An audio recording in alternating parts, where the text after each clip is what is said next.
Hi there, everybody. My name is Diego Cardenas. I'm here at the EV Reality booth at Electrify Expo.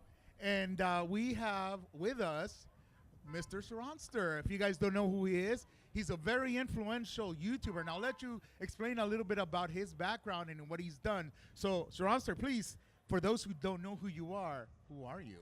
Oh, what's up? And everyone can hear all right?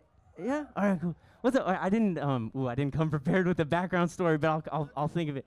I am 5 years into the YouTube now. I've been making videos for 5 years. I started on the Sur-Ron right before COVID in 2019, and it's just been a lot of fun ever since. And I'm into all the electric bikes and also scooters and go-karts and really anything that's electric and fast. So that's my thing if I'm new to you. So that's me. Now that you know who he is, my name is Diego Cardenas, and I am also an electric two-wheeler guy. Nice. I've been riding Harley-Davidson Livewire since they were prototypes. Wow. And I cannonballed one, as a matter of fact, a couple of years ago. So I did the whole cannonball run on it. What? To this day, nobody else has kind of broken Across that the country on an electric motorcycle. Damn. Yeah. So that's how you and I are kind of going to see eye to eye with a lot of these questions. So I have a set of questions here that the community has kind of wanted to ask about.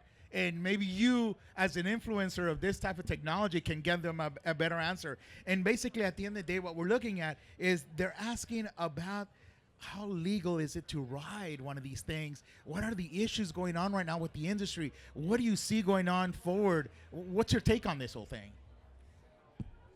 Yeah, well, so the funny thing is that the laws have never been in favor of most of these bikes. Once you're passing 750 watts, you're basically outside of what the law allows anyway. So these bikes, or when we're talking about Sur-Rons and sort of these higher power bikes, they've never been legal. So it's not necessarily the laws changing, it's more the enforcement recognizing basically these high power bikes in the streets and the trails. So I'm expecting a trend down towards bikes that are more street legal with pedals. I think in the last year we've seen brands really chasing these high power numbers, trying to be the fastest, trying to be the strongest.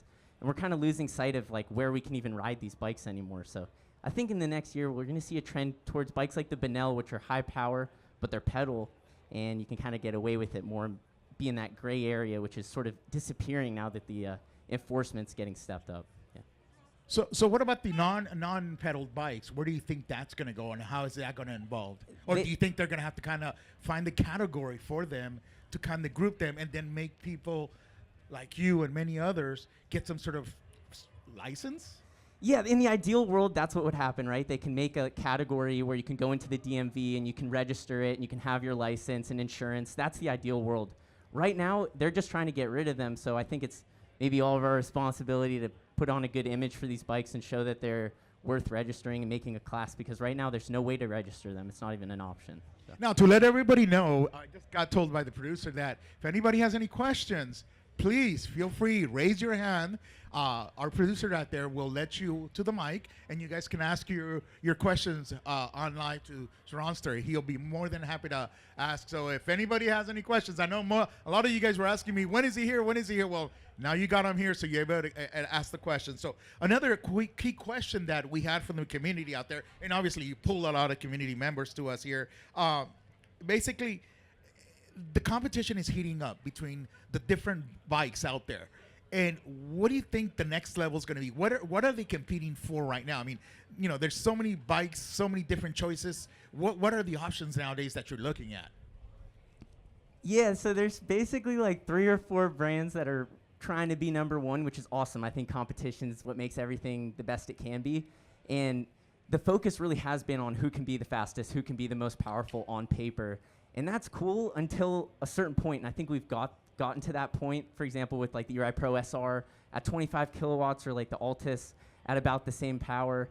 I think that's enough. If we draw the line there and we focus the competition on quality and safety and maybe street legality, that would be great. I think the competition's pushed plenty of power. I think 14 kilowatts is enough, so we're running 25 on these bikes. I think that's enough. And I think that's where the competition should be focusing now, more towards safety and quality as opposed to the power. Yeah. Now, if they pinpoint that, are you for getting some sort of license requirement, you know, in order to be able to use these things legally on the street? Absolutely. Yeah, I would totally condone. If there was an option, I would be doing it. And I guess maybe part of what I do, showing riding these bikes in the street is that like they are a viable mode of transportation, and maybe right now you can't be licensed, but kind of showing what it would be like if they were, and it would be a great world. So I'm totally advocating that. So some words of advice to those who are wanting to get these. I mean, it's okay to ride. No.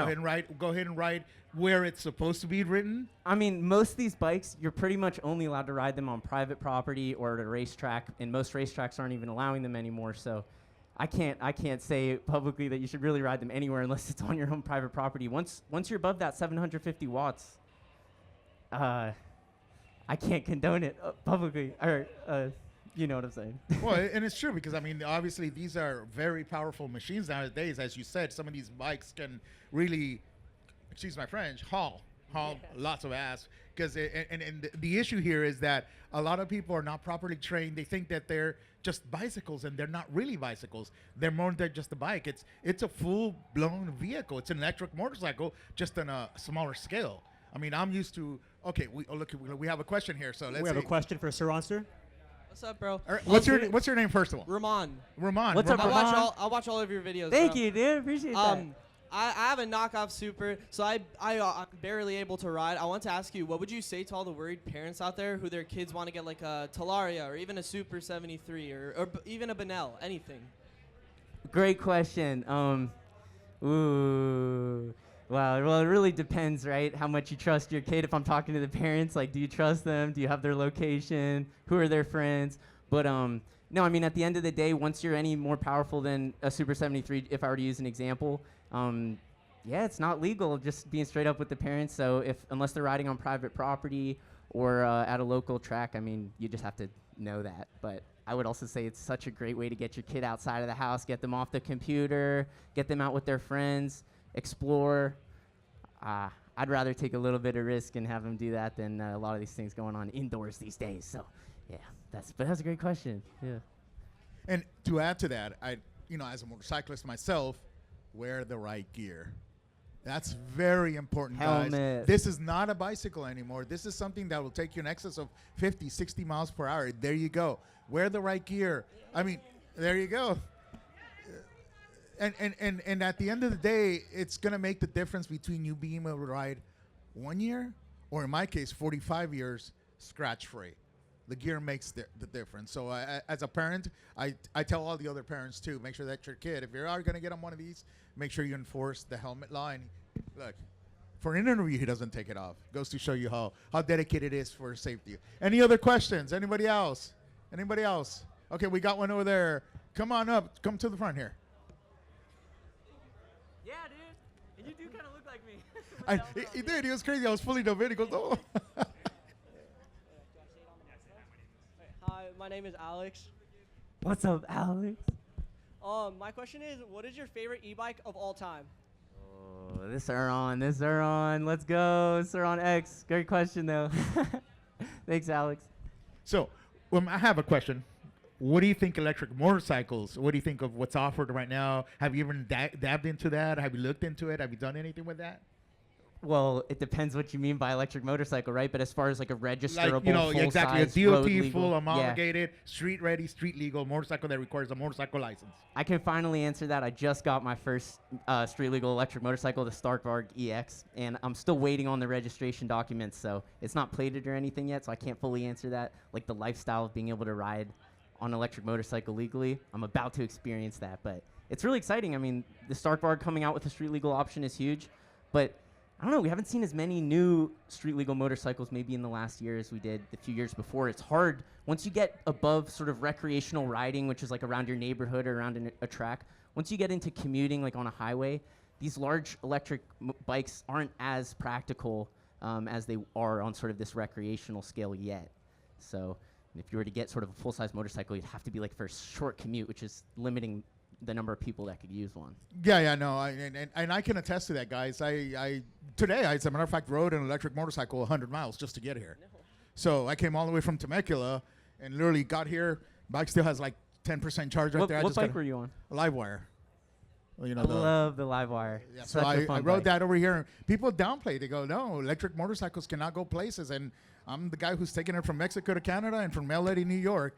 And yeah, it took a lot of charge stops, but it made it. So the technology is there. And, if you guys are into it, go for it. I don't be afraid. Just do it responsibly at the end of the day. Just like he's mentioning right now, very important to wear the gear, very important to ride where it's supposed to be ridden, but don't take it anywhere else. What else can you give our audience here and some insight onto what you're going to be doing? Tell me. What I got cooking up right now? Yeah, what's coming up for you? Oh, that's I know Starvark is looks like some content through that. I'm waiting on some Starvark documents to get in so I can really go riding. Actually, just the drive here I thought would be great to ride the bike. Like when you're crossing the bridge, it's so beautiful. Oh, beautiful. But no, I kind of work on like a weekly basis, so I only know what like my next week looks like. I kind of like that. Like sometimes I want to be ahead, maybe a couple videos, but I only post once a week on YouTube every Saturday morning. So if I'm a couple videos ahead, that means I'm a couple weeks behind by the time something goes up, right? It's sort of already old news. So I'm on like a weekly basis. Every week, whatever I'm filming is going up that Saturday. So I can't even tell you what I got cooking up besides this next video. Okay, that's fine. That's fine. Keep us all in suspense here. Yeah. Any other questions? Anybody else? There's one more right there. My name's Presley. What's up, Presley? You inspire a lot of riders such as me. What inspired you to ride e-bikes? Oh, that's a great question.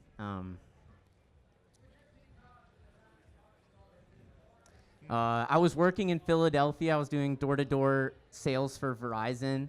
I was selling cable and internet at doors, and I was in a neighborhood where there was a lot of bike life, like those dudes on dirt bikes that are wheeling through the streets. And I was having just the worst day every day doing this job, and I would see these bikes riding, and I had never ridden a bike before. I didn't know how to wheelie or anything, but just watching them ride, I was like so jealous. And by the time I was done with that job, I had enough to buy a Sur-On. And the reason I bought the Sur-On was because I wanted to do what those guys were doing, but I had never ridden a gas bike before. So the idea of a clutch and the maintenance and the gears wasn't as welcoming as like a Sur-On. But at the time, if you went on YouTube and you looked up Sur-On, there was like one guy in Russia made like one video of like the bike taken apart. There were no videos of it being ridden or anything, but just the photos of it, and I was like, this is perfect. And so that's sort of how I got into it. And that was 2019.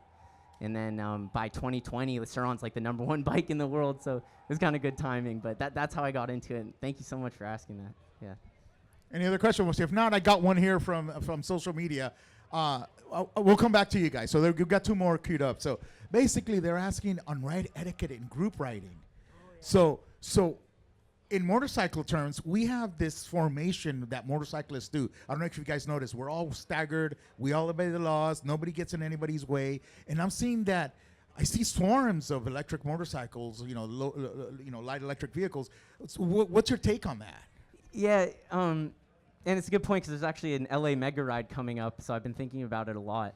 And this is such a new community. Even the idea of an electric bike ride out is only a few years old, and it started in really small groups, 5, 10 people at the most every Saturday. Fast forward until now, we've got 100 people at any given ride, and there hasn't. I think we're still learning as a community like how to make that work, and.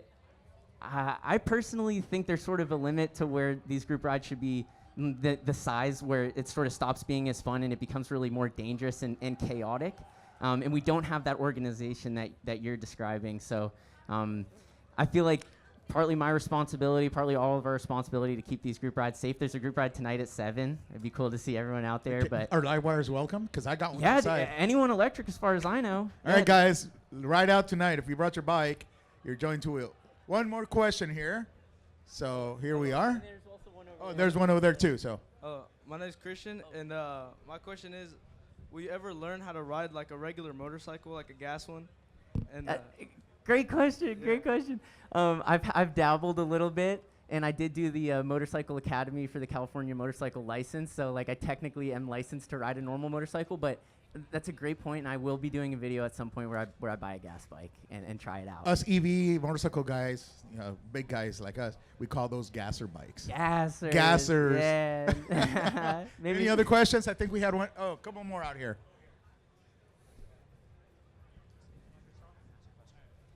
Hi, Sir Ronster. My name is Sway. What's And up? I want to ask you a quick question. So, what's the hardest part of content creation to you? Great question. I think the hardest part for me, and I was actually talking about this with my buddy last night, is so I love every single bit of it so much that when the time comes where I do need to meet a deadline and I need to do something maybe when I'm not so much in the mood and I kind of have to force myself to do it, that's probably the hardest part because I love it so much, but then I have the feeling where like I'm forcing myself to do it. And it's very rare. That's usually like Friday night. The video has to go up on Saturday. I have to edit, the entire night because I didn't do it in time. That's sort of the hardest part. But besides that, I literally can't complain about any millisecond of it. I'm so blessed and so lucky. But thank you so much for a great question. No, not today. Sorry. good looks asking. One more, and then we got to wrap it it up, guys, because he's a busy person, and we got to get ready for tonight's ride. Yeah, tonight's gonna be fun. And You'll there's a see lot a of big cool stuff to look at. live wire following you guys. That's me. Yeah, well, I can just leave the microphone right here. There That's you go. nice. Talk All with my right. hands. Hello, my name is Maricela. Over here. And my name is Maricela. So my question is, what are your recommendations to a parent before you allow your kid to get on an e-bike? Great question. That's a good one. That's a good one. Besides the obvious, like making sure they have their gear, I mean, putting them on an e-bike's like basically just, letting a bird out of the cage. They're going to go wherever they want, so there's not much you can do once the cage is open. But I think that's one of the most beautiful things you can do as a parent is like let your kid fly free as long as you trust them and know they're being safe. I would say track their location, have like what's it called? Insta360. That's the camera. There's a My Life 360 or something where you can track your kid. And but as far as advice that you could give them, be safe. Don't go too far. Come back before it's dark. Stay in the bike lane.